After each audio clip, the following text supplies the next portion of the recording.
Na economia, as projeções da inflação e do PIB de 2022 foram atualizadas pelo governo. O boletim macrofiscal do Ministério da Economia, divulgado hoje, diminui a previsão do PIB e aumenta a da inflação. E quem explica essas mudanças nas projeções é o nosso comentarista Ricardo Caldas. Boa noite, professor. Explica para a gente o que o governo concluiu, por que essas mudanças. Boa noite, Paulo. Boa noite a todos que estão nos assistindo. O que acontece é que o cenário internacional está muito fluido e muito inseguro, né? Isso leva a muitas incertezas. A única certeza que existe nesse momento é que esse ano teremos inflação novamente. A economia mundial está se preparando para essa, não é nem retomada, mas a continuação da inflação que começou em 2021 e que levou os Estados Unidos, por exemplo, a ter uma inflação de 7%, a maior em quase 40 anos. E no Brasil não será diferente. Em função desses fatos, Paulo, e também em função das expectativas dos analistas privados, analistas de investimento, analistas financeiros do setor privado, do setor financeiro, acabou que o governo entendeu por bem atualizar as suas projeções, as suas perspectivas para este ano. Temos uma arte sobre isso, não é verdade? Os números já estão aqui, professor, explica para a gente. Então, por exemplo, na primeira tabela a gente vê a expectativa de crescimento para esse ano. No ano passado, em meados do ano, era 2,5% e agora estamos com uma expectativa de crescimento para 2022, de acordo com o governo, de 1,5%. Essa é a expectativa, então, da Secretaria de Política Econômica do Ministério da Economia. E em relação à inflação, o que nós temos é que a expectativa inicial, em meados do ano passado, é que a inflação esse ano cairia para 3,5%, mas já está se falando, em termos de um IPCA, de alguma coisa em torno de 6,5%, ou seja, 6,55%. Isso o IPCA, que é o índice oficial. Já o IGP, que mede a inflação das commodities, assim, o índice de preço, que na verdade é uma cesta de índices, né? A situação ainda é pior. A expectativa para esse ano do governo é que o IGP, de novo, bata em duas casas, ou seja superior a 10%, como foi no ano passado. Toda segunda-feira a gente fala aqui de Boletim Focus, que traz os números aí, né, a avaliação do mercado financeiro sobre a economia brasileira. Essa é a avaliação do próprio governo federal sobre a economia brasileira. Eles estão esses dois números aí, essas duas projeções são mais próximas agora? Agora sim, com essa nova projeção do governo, o governo se aproximou das projeções do mercado e elas estão muito semelhantes à do Boletim Focus. Por exemplo, Paulo, você citou o Boletim Focus, né? Então, por exemplo, a expectativa de inflação dos analistas para este ano é alguma coisa em torno de 6,48, 6,4, que está muito próxima da do governo atualmente, que é 6,55, nessa faixa. No PIB ainda há uma certa divergência, acho que a gente pode ver isso já também nessa outra tabela. A expectativa do governo, do Ministério da Economia, é de 1,5%, o mercado está trabalhando com 0,5%, sendo que o Banco Central está trabalhando com 1%. O IPCA acumulado 6,5%, já mencionamos, o mercado 6,4%, 6,45%, bastante próximos, e o IGP, que talvez seja o grande desafio desse ano, a previsão, então, é em torno de 10%.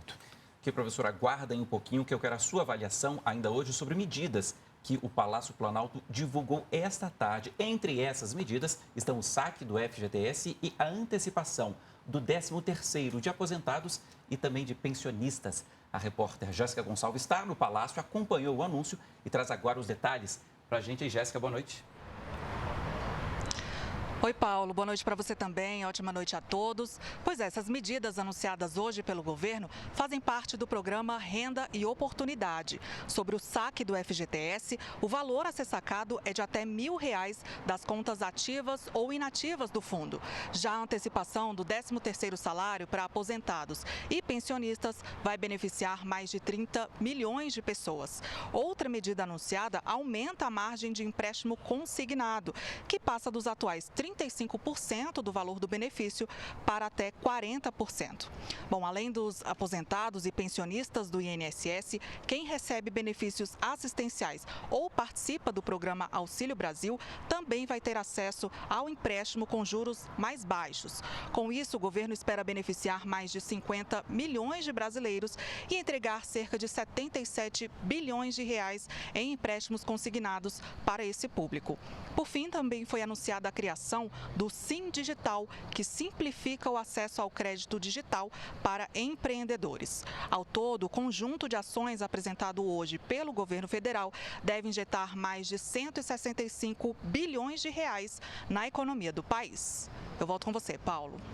Ok, Jéssica, obrigado pelas informações. Bom, as medidas que mais chamam a atenção são o saque de R$1.000 do FGTS e a antecipação do 13º de aposentados e pensionistas. Como a Jéssica explicou, agora, professor, o que o governo quer, o que o governo espera com essas medidas?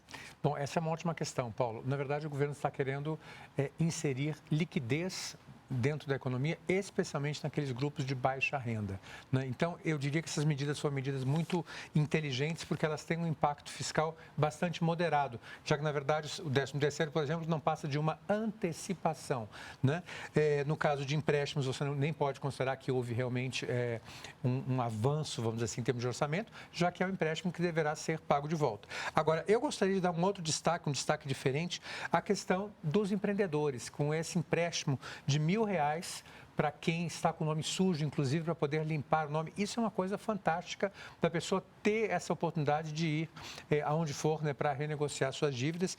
E também para os empreendedores, né, ter um acesso a um crédito barato de até R$3.000 para começar o seu micronegócio. Isso aí tem um impacto social bastante significativo, para não mencionar as demais.